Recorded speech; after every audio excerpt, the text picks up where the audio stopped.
ایک غریب آدمی بدو رات کے وقت وہ کہیں بیچارہ صبح سے چلا تھا، مدینے پہنچتے اسے رات ہو گئی.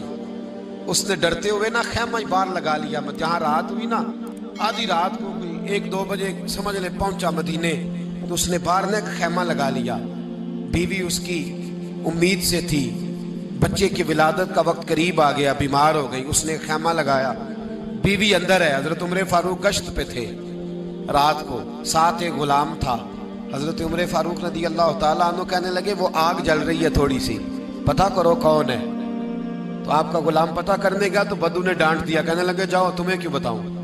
حضرت عمر خود گئے، کہنے لگے مسافر بھائی بتا تو صحیح. کہنے لگا جی چھوڑے، میں آپ کو کیوں بتاؤں میں کون ہوں کیسے آیا ہوں. فرمایا خیمے کے اندر سے کراہنے کی آواز آتی، کوئی درد سے چیخ رہا ہے، بتا ہمیں بات کیا ہے.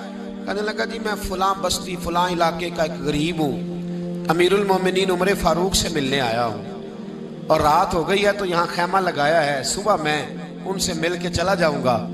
تو رات کو تکلیف دینا پسند نہیں کیا، تو میری بیوی امید سے تھی، اب بچے کی ولادت کا وقت قریب ہے، پاس کوئی نہیں. حضرت عمر کہنے لگے تو ٹھہر میں ابھی آیا. چہرے پہ نقاب ہے، اسے بتایا نہیں میں ہی امیر المومنین. عمر دوڑے گئے، اپنی زوجہ سے کہنے لگے اگر تجھے بہت بڑا اجر مل رہا ہو تو حاصل کرے گی. کہا کروں گی. تو کہنے لگے چل پھر میرے ساتھ، بہت بڑا اجر ہے. ایک دوست کے ہاں ولادت کا وقت ہے، ضرورت کی چیزیں ساتھ لے لو. اس عورت نے تھوڑے دانے لے لیے، گھی لے لیا. حضرت عمر سے کہنے لگی لکڑیاں اکٹھی کر لیں. امیر المومنین کونسلر کی بات نہیں بتا رہا آپ کو، میں آپ کو ایم پی اے کی بات نہیں بتا رہا، ایم این اے کی بات نہیں بتا رہا، جو 10 گاؤں کو ملا کے چیئرمین بنا ہے اس کی بات نہیں بتا رہا. اس کی بات بتا رہا ہوں جو 22 لاکھ مربع میل کا حکمران ہے. اس کی بات بتا رہا ہوں جو گلی سے گزرے تو شیطان رستہ ہی بدل جاتا ہے. اس کی بات بتا رہا ہوں جس کے بارے میں میرے مصطفیٰ کریم صلی اللہ تعالیٰ علیہ وآلہ وسلم نے فرمایا میرا عمر تو وہ ہے کہ 950 سال حضرت جبریل بھی اس کی شان بیان کریں تو عظمت ختم نہیں ہوتی. اتنا بڑا شخص. حضرت عمر نے لکڑیاں اکٹھی کی، اینٹوں کا روڑے لے کے چولہا بنایا، پہنچ گئے. آپ کی زوجہ کہنے لگی یہ تھوڑے دانے ڈالنے، گھی ڈالنے اور ایک لکڑی لے کے اس کو ہلائیں، تیار کریں. خود زوجہ اندر چلی گئی، حضرت عمر باہر پکانے لگے. وہ بدو کہتا ہے میں اس طرح کا ان کے ساتھ بہیو کرنے لگا جیسے کو کسی چوکیدار کے ساتھ نہیں کرتا. میں نے سمجھا جی عمر نے چوکیدار رکھے آنے جانے والے مہمانوں کا. میں کبھی پانی کا پیالہ مانگتا، کبھی کوئی بات، عمر دوڑے جاتے، کبھی پانی لاتے. او مسلمانوں، او میرے رسول کے غلام عزیزو، حضرت عمر فاروق. وہ غلام کہتا ہے میں عمر سے کہتا، میں کہتا غلام پانی لا تو عمر دوڑ کے پانی لاتے. میں کہتا تجھے گھی پکانا بھی آتا ہے، پہلے بھی کبھی پکائے؟ تو عمر فرماتے کوشش تو کر رہا ہوں. میں کہتا پہلے بھی کبھی تیری بیوی نے یہ کام کیا ہے؟ تو حضرت عمر کہنے لگے مجھے یاد نہیں، پوچھ کے بتاؤں گا. کہتے ہیں کیا رنگ تھا، کیا انداز تھا، کیا مصطفیٰ کی تربیت تھی، کیا انداز حضور نے سکھائے غلاموں کو. یہ کس طرح کا امیر ہے کہ یہ ہنڈیاں پکا رہا ہے، پھونکے مار رہا ہے ایک غریب کے لیے، دیہاتی کے لیے جسے جانتے بھی نہیں.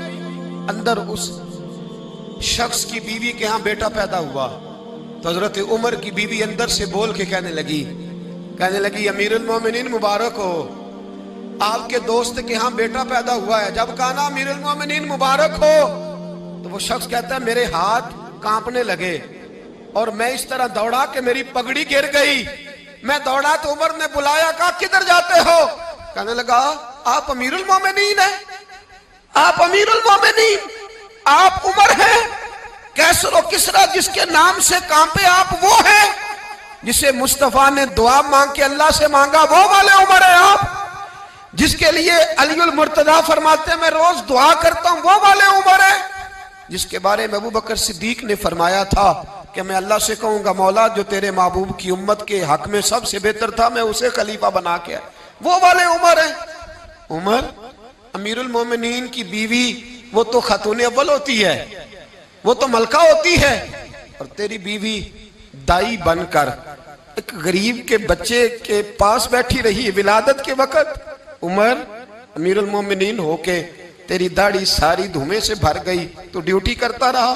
تو سیدنا عمر رو پڑے اور اس بدو کو سینے سے لگا کے کہنے لگے تجھے پتہ نہیں تو کہاں آیا ہے؟